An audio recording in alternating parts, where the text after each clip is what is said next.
आणि सेक्टर 17, 1 आणि 2 मधील सर्व नागरिक बंधू आणि भगिनी आणि पत्रकार मित्रांना संपत शिवालांनी पुरा इतिहासच सांगून टाकला की ज्या वेळेस या परिसरामध्ये त्यांच्या शिवशक्ती या संस्थेला प्लॉट मिळाला, त्याचा पायाभरणी मीच केला होता. त्या इमारतीचं पूर्णत्व ज्याला ओसी मिळाल्यानंतर त्या ठिकाणी वास्तुशांती करता मीच आलो होतो. संपत शेवालेची शाखा प्रमुख म्हणून नेमणूक मीच केली. संपत शेवालेला नगरसेवक मीच बनवलं आणि संपत शेवाला स्टँडिंग सभापती सुद्धा मीच बनवलं. बाब असे की ज्या लोकांच्या मध्ये समाजाच्या करता धर्म, जात, पंथ, वर्ण, वर्गाच्या पलीकडे जाऊन काम करण्याची इच्छा असते, अशा कार्यकर्त्याला शक्ती दिली पाहिजे. ऐरे गैरे नैरे भरपूर असतात, शोय शायनर भरपूर असतात, पुढे मागे धावणारे, फोटोसाठी जवळपास येणारे, परंतु संपत शेवाले is not from that category. संपत शेवाले हा जनसामान्यांच्या सुखदुःखाशी समरस झालेला कार्यकर्ता. मगाशी तुम्हाला की मी नगरसेवक नाही, मी समाजसेवक आहे. आणि ही गोष्ट खरी संपत शेवालेंनी सांगितलं की या सेक्टर 17 मध्ये महाराष्ट्रातल्या असा एकही राज्य नसेल की ज्या राज्यातला कुणीतरी राहत नसेल. सर्व धर्माचे, सर्व जातीचे, भाषेचे, वर्णाचे, वर्गाचे लोक इथे राहतात आणि गुन्ह्या गोविंदाने राहतात. लिव्ह अँड लेट लिव्ह, जगा आणि जगू द्या, हा खरा मंत्र आहे.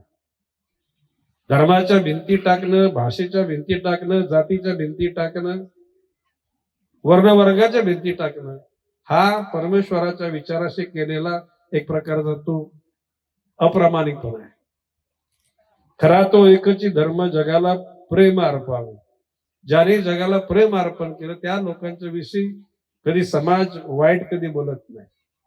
आणि म्हणून माझं म्हणणं आहे की मी 90ला आमदार झालो, 95ला महापालिका आली. 95 पासून आजवर जसे दो आपलीच जनसामान्यांच्या जोरावर आपली सत्ता आहे. मोरबे धरणाचं कौतुक केलं जातं, परंतु आज सांगतो मोरबे धरणाचं एकूण पाण्याचं स्त्रोत 450 MLD आहे, परंतु आपल्या शहराकरता 500 MLD पाण्याची पुन्हा बुकिंग करून ठेवलेली आहे. येती 50 वर्ष नवी मुंबई शहराला पाण्याची कधी कमतरता येणार नाही. वॉटर मीटर गटर या महानगरपालिकेच्या गोष्टीत नवी मुंबईचं शिल्पकार म्हणून मी काय त्या ठिकाणी बिल्डिंग बांधायला नाही गेलो. रस्ते कॉन्ट्रॅक्टरने तयार केले, बिल्डरनी बिल्डिंग बांधल्या, परंतु नवी मुंबईच्या जनसामान्यांचं मन एकत्र करण्याचं काम गणेश नाईकने केलं आणि ते कोणीच नाकारू शकणार नाही.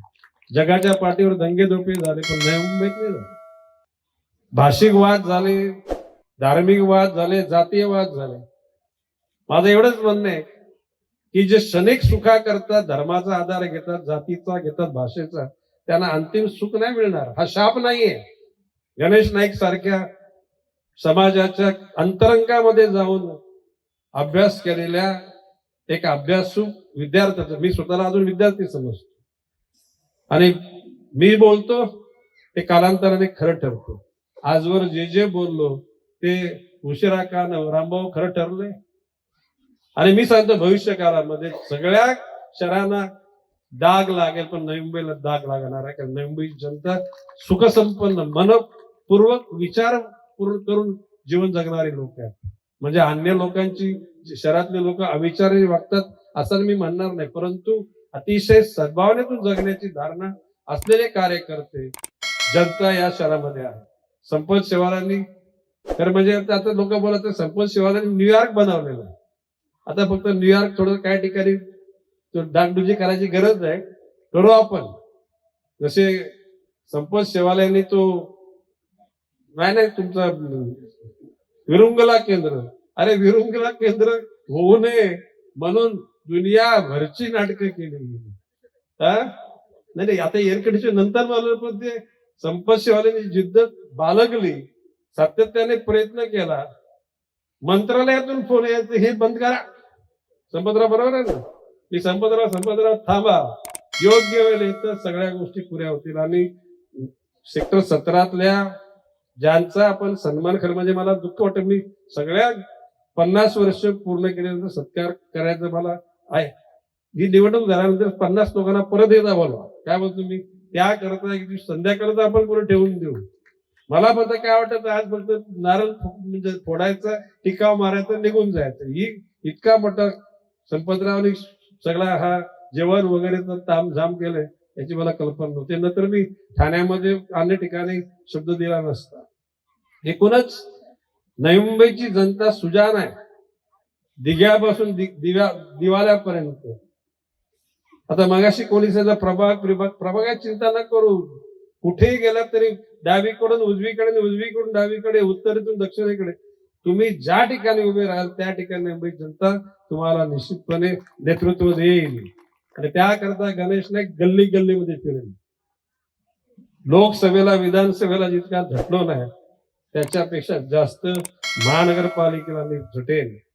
तन मन आणि ज्या ठिकाणी गरज असेल ना, आता बोला तू समजून घ्या काय ते पण आपण तयार करू. परंतु माझा मी जसं काय विनोदाने बोलतो की घराला आग लागले पहिले आपल्या घरातले तांबे पहिले भांडी बिंडी टाका आणि मग शेजाराला बोलवा. जोपर्यंत तुमच्या घरचे भांडी सगळी भांडे भुंडे संपत नाहीत रामभाऊ तोपर्यंत शेजारी येत नाही. नरेंद्र भाषा समजते ना. तर एकूणच संपतराव, दयावती, शेवाले, त्यांचा चिरंजीव या सर्वांनी लोकांचं प्रेम संपादित केलेलं आहे आणि भविष्य काळामध्ये ते प्रेम अबाधित राहील असा विश्वास व्यक्त करतो. आणि गणेश नाईक पूर्वी जसा तुझ्या पाठीमागे होता तर आज सुद्धा भविष्य काळात पाठीमागे राहील हा विश्वास व्यक्त करतो. रजा घेतो. जय हिंद, जय महाराष्ट्र.